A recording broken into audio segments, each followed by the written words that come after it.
अपने गांव रामनगर की बहुत सबसे हसीन लड़की थी। रंग गोरा शरीर ऐसा कि देखने वाला बस देखता रह जाए। वो पढ़ने लिखने में एकदम सामान्य सी लड़की थी, लेकिन गांव के सारे लड़के यही तमन्ना करते थे कि किसी तरह चमेली उन पर मेहरबान हो जाए। ऐसा सुनने में आया है कि चमेली जब भी मेहरबान हुई, उन्होंने जाति, धर्म, आयु, कुमारा या शादीशुदा के बीच में कोई भेद नहीं किया। मतलब ये है कि उन्होंने रामनगर में यूनुस से मिली, जो 18 साल का नौजवान था और उनकी नुक्कड़ पर पंचर की दुकान थी। चमेली ने विकास से पहली बार मिलने का अनुभव प्राप्त किया, जो कॉलेज का टॉपर था। उन्होंने एक बार 60 वर्षीय बेंचशू से भी मिली, क्योंकि बेंचू की बीवी कई साल पहले भगवान को प्यारी हो चुकी थी।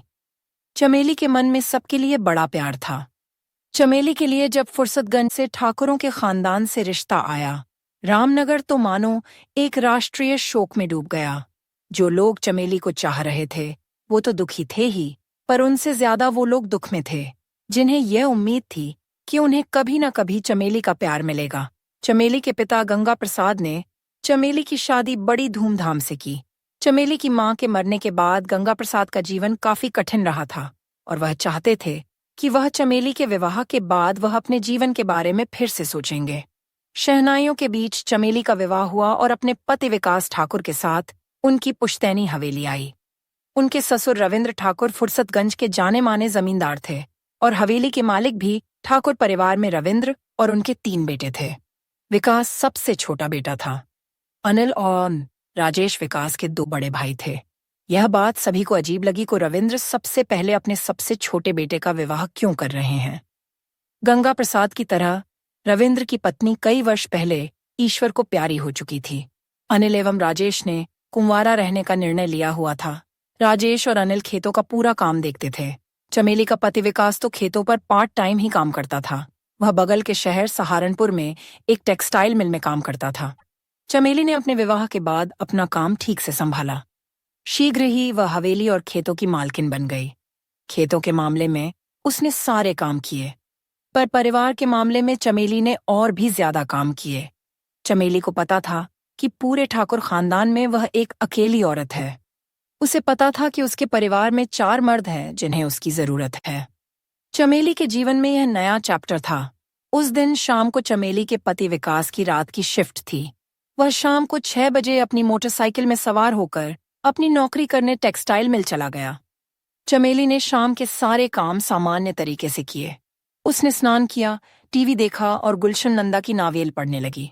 रविंद्र और उसके दोनों बेटों ने मिलकर बियर पी और टीवी देखा, और उन्होंने चमेली को प्यार भी नजरों से देखा।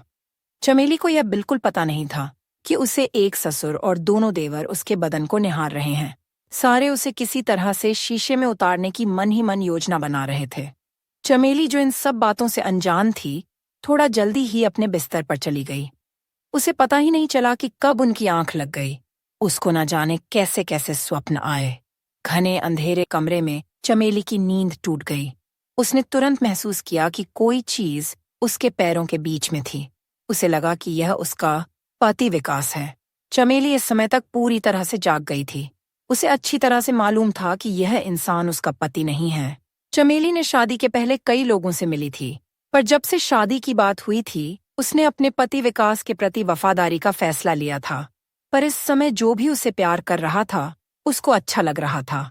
कमरे में इतना घुप अंधेरा था कि चमेली को यह बिल्कुल समझ नहीं आया कि वह है कौन। चमेली सोच रही थी कि यह उसका ससुर हो सकता है या उसके देवरों में से एक, पर इस समय चमेली उसका चेहरा तो नहीं देख पा रही थी, पर केवल उसके हमअफ़ने की आवाज ही सुन सकती थी। उसके साथ जो था, इसके पहले कि चमेली या किसी को कुछ पता चले, वह गायब हो गए। चमेली अपने बिस्तर पर लेटी हुई थी, सोच रही थी कि उससे इतना खुश किसी ने नहीं किया आज तक। अगले दिन चमेली पूरे दिलो दिमाग से यह जानने की कोशिश में थी कि पिछली रात कौन आया था। उसे यह तो पता था कि वह या तो उसका ससुर था या उसके देवरों में से कोई एक। उसने पूरे दिन अपने ससुर अनिल और राजेश को पूरी तरह से ऑब्जर्व किया, पर तीनों मर्दों ने कतई कोई भी ऐसा हिंट नहीं दिया जिससे चमेली को जरा सी भनक पड़े। की गई रात वाला था कौन? उस दिन लंच के बाद जब उसके ससुर और देवर खेतों पर चले गए। उसके पति विकास ने उससे खूब प्यार किया। उस शाम चमेली का पति अपनी टेक्सटाइल मिल की नाइट ड्यूटी पर फिर से गया। चमेली अपने ससुर और देवरों के बारे में गहन विचार में थी। वह इस बात से कम परेशान थी कि किसने उसे पिछली रात मिला था। वो इस बात से परेशान थी कि इस रात उसकी ख्वाहिश पूरी होगी या नहीं। उस रात चमेली जब फिर से सोने गई, वो मन ही मन कुछ प्लान कर रही थी। थोड़ी ही देर में चमेली को उसी तरह से जगाया गया जैसे उसे पिछली रात जागा गया था। चमेली ने तुरंत यह आवाज पहचानी।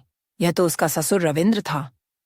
ओ रविंद्र पापा जी, वो बोली। इस घटना के बाद चमेली ने महसूस किया कि इस परिवार में उसका स्थान काफी ऊपर है। सुबह हुई और रोज की तरह चमेली सुबह के पहले उठी। चमेली अपने पति विकास के लिए नाश्ता बनाती थी। विकास अपनी नाइट ड्यूटी करके आता था और नाश्ता खा के सो जाता था। चमेली उसके बाद अपने ससुर और देवरों के लिए नाश्ता बनाती थी।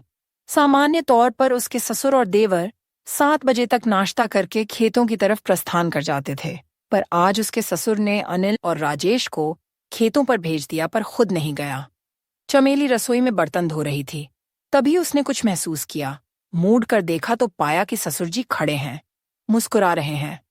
रविंद्र खुद को बड़ा किस्मत वाला मान रहे थे कि उन्हें ऐसी बहू मिली। ओ पापा जी, चमेली ने भारी आवाज में बोला। ओ पापा जी, प्लीज आपसे बात करने का बड़ा दिल कर रहा है। पर विकास घर में है। वो बेडरूम में सो रहा है, पर कभी भी जग सकता है। हम यहाँ नहीं बात कर सकते। चमेली बोली, तुम ठीक कहती हो बहू, यहाँ ठीक नहीं है। मैं तबेले में तुम्हारा इंतजार करता हूँ। चलो तबेले में आओ। जल्दी से चमेली बेडरूम गई और देखा कि उसका पति विकास अच्छी तरह से सो रहा है। चमेली किचन से निकलकर तबेले में गई।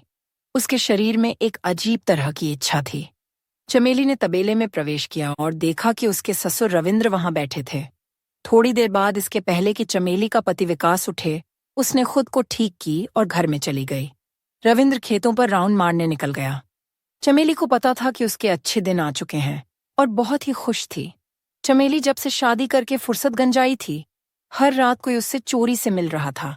शुरू में तो उसे पता नहीं चला कि उसका यह गुप्त प्रेमी कौन है, पर 1-2 सप्ताह में ही उसने पता कर लिया कि वह और कोई नहीं, उसके ससुर रविंद्र खुद थे। ऐसी बातें जब पर्दे से बाहर आ जाए तो फिर मिलने का कार्यक्रम कहीं भी और कभी भी हो जाता है। चमेली और रविंद्र के बीच में कुछ ऐसा ही होने लगा। पति विकास को सोता छोड़कर और अपने दोनों देवरों राजेश और अनिल की आंखों में धूल झोंककर चमेली अपने ससुर के साथ कभी भी मिल लेती थी। पर एक बात तो तय है, ऐसी बातें ज्यादा दिन तक छुपती नहीं हैं। एक दिन जब रविंद्र चमेली से बातें कर रहा था, अनिल और राजेश ने उन दोनों को देख लिया। ऐसा दृश्य देखते ही दोनों का मन बेचैन हो गया और उन्होंने मन ही मन में तय किया वह भी जल्दी ही मौका देखकर चमेली से बातें करेंगे, और ऐसा मौका उन्हें 2 दिन बाद ही मिल गया। उस दिन रविंद्र पंचायत के काम के सिलसिले में सुबह ही शहर निकल गया था। विकास रोज की तरह अपनी नाइट ड्यूटी करके नाश्ता करके सो रहा था। उन दिन ज्यादा थककर वापस आया था, सो उसने चमेली से बात भी नहीं किया और खाकर सीधे सोने चला गया। आज चमेली को थोड़ा बुरा लग रहा था कि उससे बात करने वाले दोनों लोग उपलब्ध नहीं थे। उसने सोचा कि थोड़े घर के काम ही कर लिए जाए, पर उसे यह बिल्कुल आभास नहीं था कि उससे बात करने के लिए 2-2 आदमी कुछ दिनों से लालायत थे। जिस समय वह घर के बाहर पौधों को पानी दे रही थी, उस समय राजेश और अनिल बगल में तबेले में काम कर रहे थे। राजेश ने उसे तबेले में मदद के लिए बुलाया। चमेली जैसे ही तबेले में घुसी, दोनों ने उसे पकड़कर वहां पड़ी चारपाई पर जबरन लिटा दिया। मनोरमा ने अपनी शक्ति के अनुरूप अपने देवरों की जबरदस्ती का पूरा विरोध किया। चमेली ने शर्म से अपनी आंखें बंद कर रखी थीं। उसे अब यह तो पता था कि उसके साथ अब क्या होने वाला है। हालांकि वह कोई दूध की धुली नहीं थी। चमेली बड़ी खुश थी। उसके पास 3-3 मर्द थे जो उसे रोज कभी भी उसे अकेला नहीं रहने देते थे। उसके जैसी स्त्री के लिए यह किसी स्वर्ग से कम नहीं था। एक दिन चमेली अपने पापा से फोन पर बात कर रही थी। हाँ, मैं बिल्कुल ठीक से हूँ और बहुत खुशी से हूँ पापा। ससुराल वाले मेरा अच्छी तरह से ख्याल रखते हैं, चमेली ने चहकते हुए कहा। बेटी की आवाज को सुनकर पापा गंगा प्रसाद समझ गए कि उनकी बेटी ने ससुराल में अपना जलवा दिखाई दिया है, पर उन्हें इस बात का जरा भी भनक नहीं था। यह जलवा था। किस तरह का वह जानते थे कि चमेली खुश है और उनके लिए इतना ही काफी था। उन्होंने बोला, मतलब लगता है पूरा पूरा ख्याल रख रहे हैं ससुराल वाले। चमेली ने अपना निचला होठ दांत में दबाते हुए बताया, हाँ पापा, मैंने सोचा भी नहीं था कि 3 महीने में ही सभी लोग मेरा इतना ख्याल रखने लगेंगे। गंगा प्रसाद बोले, बेटे मैं बड़ा खुश हूं कि तू खुश है। अब वही तेरा घर है, तेरी शादी हो गई, अच्छा घर मिला गया, वहां सबका अच्छे से ख्याल रखना। अब तेरे भाई अमित की शादी हो जाए, बस मैं मुक्त हो जाऊं। चमेली ने कहा। हाँ पापा, अब अमित की शादी जल्दी कराइए। चमेली उस समय शीशे के सामने खड़ी थी। उसने खुद को ही अपनी आंख मारते हुए बोला, यहां मैं सबका ख्याल इतनी अच्छी तरह से रख रही हूं कि आपकी बहू आपका कभी नहीं रख पाएगी। गंगा प्रसाद बोले, अच्छा बेटे, मेरा काम पर जाने का वक्त हो गया है, मैं फोन रखता हूं, खुश रहो। गंगा प्रसाद ने फोन रखा नहीं था, बल्कि उन्हें रखना पड़ा क्योंकि गुलाबो, जो उनके घर की नौकरानी थी, जब वो फोन पर थे, गुलाबो घर का काम खत्म करके आई। अब उनकी आवाज संयत ना रहती, इसलिए बेटी का फोन थोड़ा जल्दी ही काटना पड़ा।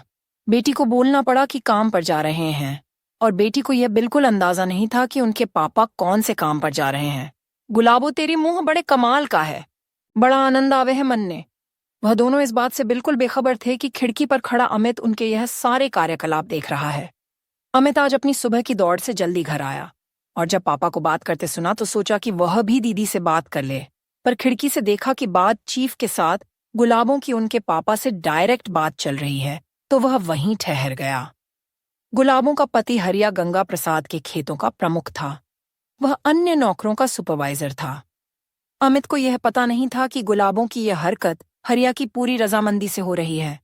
उसे अभी भी याद है वह दिन जब वह हरिया से ब्याह कर इस हवेली के सर्वेंट क्वार्टर में आई थी। गंगा प्रसाद उसकी उस दिन से नियमित रूप से मिल रहे थे। आदमजाद की भूख जितना बढ़ाया जाए वह उतनी ही बढ़ती जाती है। गुलाबों का अब हाल यही हो गया था कि वह रोज रोज प्यार चाहती थी। गंगा प्रसाद और हरिया दोनों इस बात को जानते थे। जब भी गंगा प्रसाद किसी नेता या अफसर को बुलाते थे, उन्हें खिलाने पिलाने के बाद उनकी पेट के नीचे की भूख का इंतजाम गुलाबो करती थी। इस प्रकार से उस इलाके के जितने भी कॉन्ट्रैक्ट थे, वह सब गंगा प्रसाद को मिलते थे। गंगा प्रसाद आकर दीवान पर बैठ गए, नजर फोन पर गई। जल्दी में उसने फोन काटा नहीं था। फोन अभी भी उनकी बेटी चमेली से कनेक्टेड था। उन्होंने फोन उठाकर सुनने की कोशिश की।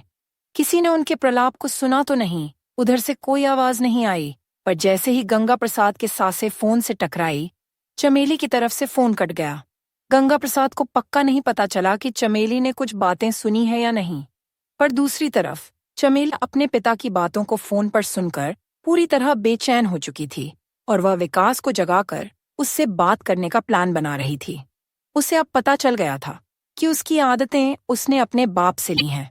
चमेली का शादीशुदा जीवन में आनंद के जैसे सीमा नहीं थी। एक अकेली विडंबना यही थी, उसका पति, जो उसके शरीर का असल में हकदार था, वही उसका सबसे कम या फिर न के बराबर इस्तेमाल कर रहा था। जब रात में उसका पति विकास नाइट ड्यूटी करने चला जाता था, उसके ससुर रविंद्र उससे नियमित रूप से बातें करता था। कहने को ठाकुर रविंद्र भले ही मालिक हो, पर इस हवेली की असली मालकिन चमेली खुद थी।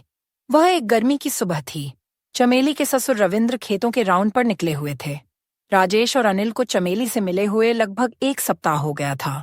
आज जैसे ही उनके पिता निकले, वह तुरंत चमेली के कमरे में गए। चमेली हंस रही थी, विरोध का नाटक कर रही थी। देवर जी विकास सो रहे हैं, और पापा जी कहीं आ गए तो भाभी देवरों को इतना ना तड़पाओ। कहानी जारी रहेगी।